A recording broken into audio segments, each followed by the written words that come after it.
नमस्कार, स्वागत आहे तुमचं मोहक रेसिपीज आपल्या मराठी यूट्यूब चॅनलमध्ये। आज आपण एकदम सोप्या पद्धतीने मटार पनीर करणार आहोत। विशेष म्हणजे या पनीरसाठी आपण विकतचा कुठलाही बाहेरचा मसाला वापरणार नाही।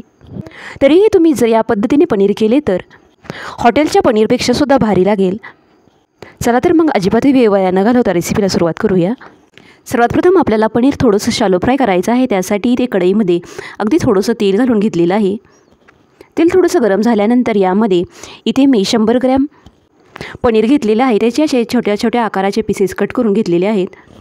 बरेच जण पनीर अजिबातही न तळता तसेच भाजीमध्ये घालतात, परंतु पनीर अशा प्रकारे थोडंसं शॅलो फ्राय केलं तर त्याची चव अजून जास्त वाढते।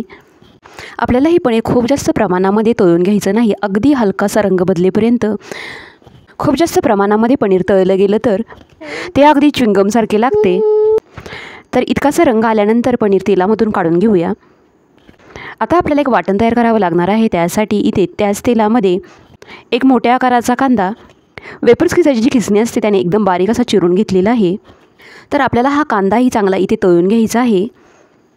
ज्याप्रमाणे आपण बिर्याणीसाठी कांदा तळतो त्याचप्रमाणे इथे तसाच कांदा एकदम कुरकुरीत होईपर्यंत तळून घ्यायचा आहे। कांदा लवकरात लवकर तळला जावा म्हणून यामध्ये थोडंसं मीठही घालून घेत आहे। तर इथे कांदा चांगला कुरकुरीत झाल्यानंतर तेलामधून काढून घेऊया। कांदा तळून झाल्यानंतर कढईमध्ये खूप जास्त तेल होतं म्हणून त्यातलं तेल मी थोडंसं काढून घेतलेलं आहे। आता याच तेलामध्ये 5 ते 6 काजू, इथे तुम्ही काजू व्यतिरिक्त थोड्याशा सुक्या खोबऱ्याचा कीस घातला तरीही चालू शकते।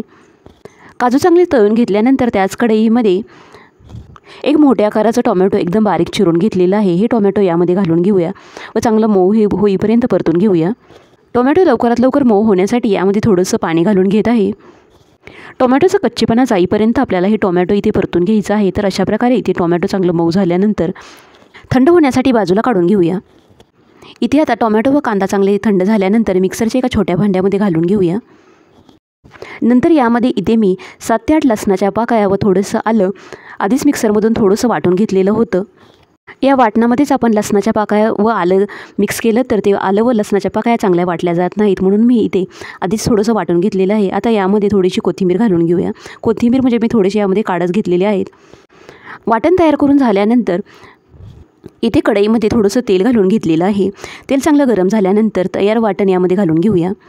वाटण करीत असताना खूप जास्त पाण्याचा यामध्ये वापर करायचा नाही, किंवा जर अजिबातही पाणी न वापरता एकदम बारीक असं वाटण होत असेल तर त्यामध्ये अजिबातही पाणी वापरू नका।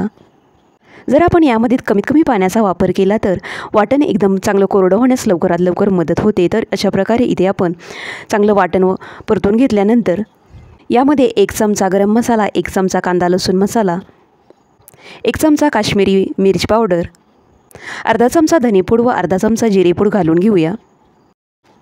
तर आपल्याला हे वाटण एकदम चांगलं तेल सुटेपर्यंत परतून घ्यायचं आहे। मसाला चांगला परतल्यानंतर यामध्ये तळून घेतलेले पनीरचे तुकडे घालून घेऊया।